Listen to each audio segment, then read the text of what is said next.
saya Nadia Pratiwi Rusdania. Saya kelas 12 IPA 2. Pada video ini saya akan praktikum kimia yaitu korosi pada sebuah paku yang dimasukkan ke dalam larutan air mineral, air cuka atau asam, air garam, minyak goreng, minyak tanah. Korosi merupakan proses perubahan logam menjadi senyawa, terutama terjadi di dalam lingkungan yang mengandung air, atau peristiwa teroksidasinya suatu logam oleh gas oksigen di udara.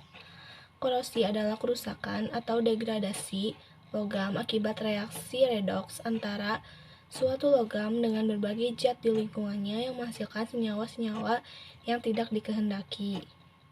Pada peristiwa korosi, logam mengalami oksidasi, sedangkan oksigen atau udara mengalami reduksi.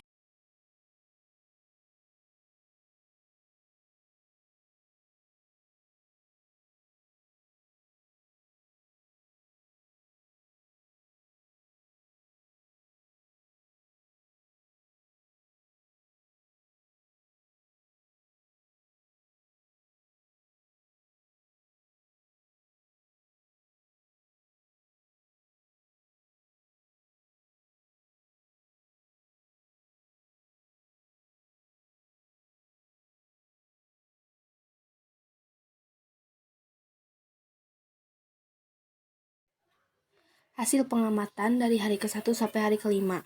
Di hari ke-1, pada air biasa, paku mulai mengalami perkaratan larutan menjadi keruh.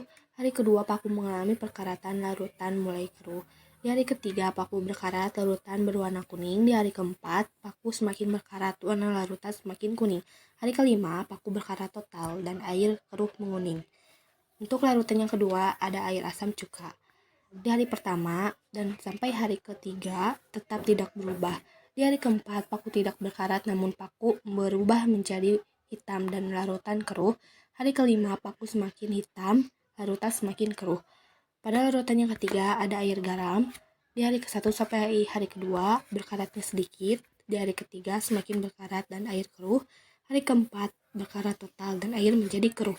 Hari kelima berkarat total dan air menjadi keruh. Pada larutan minyak goreng dan minyak tanah di hari ke-1 sampai ke-5, paku tetap tidak berubah. Kesimpulan dari tabel hasil pengamatan. Yang pertama, air biasa. Berdasarkan nilai potensial reduksi standarnya, besi atau Fe memiliki N0 sebesar min 0,44 volt, sedangkan oksigen dan air memiliki N0 plus 0,401 volt. Jika besi dengan oksigen yang mengalami kontak langsung dengan air, maka besi mengalami oksidasi, sedangkan oksigen mengalami reduksi. Hasil pengamatan dari hari pertama hingga hari kelima dapat disimpulkan bahwa paku yang ditaruh di dalam air mineral mengalami korosi atau pengkaratan yang disebabkan karena oksigen yang masuk dalam air bersatu hingga menyebabkan cepatnya perubahan karatan pada paku. Yang kedua, pada air asam atau cuka. Korosi yang terjadi pada kondisi asam terjadi karena adanya reaksi tambahan yang terjadi pada katoda. Reaksinya adalah 2H+ ditambah 2 elektron menghasilkan H2. Adanya reaksi reduksi tambahan yang terjadi pada katoda menyebabkan lebih banyak besi yang teroksidasi, sehingga kecepatan korosi yang terjadi pada permukaan paku semakin besar.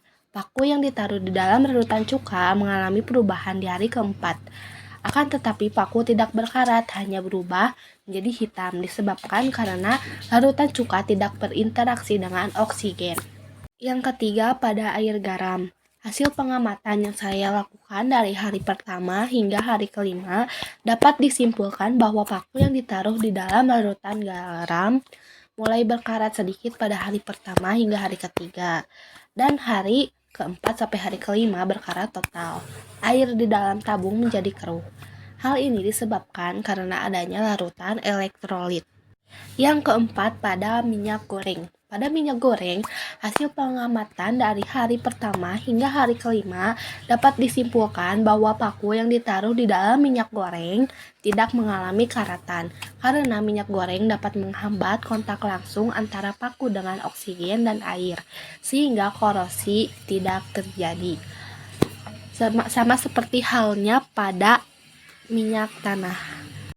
Kesimpulan dari praktikum korosi tersebut, maka dapat disimpulkan terdapat beberapa faktor yang dapat mempengaruhi terjadinya korosi, yaitu kontak langsung antara besi dengan oksigen dan air, kontak dengan larutan elektrolit, kelembapan udara, pH, dan temperatur.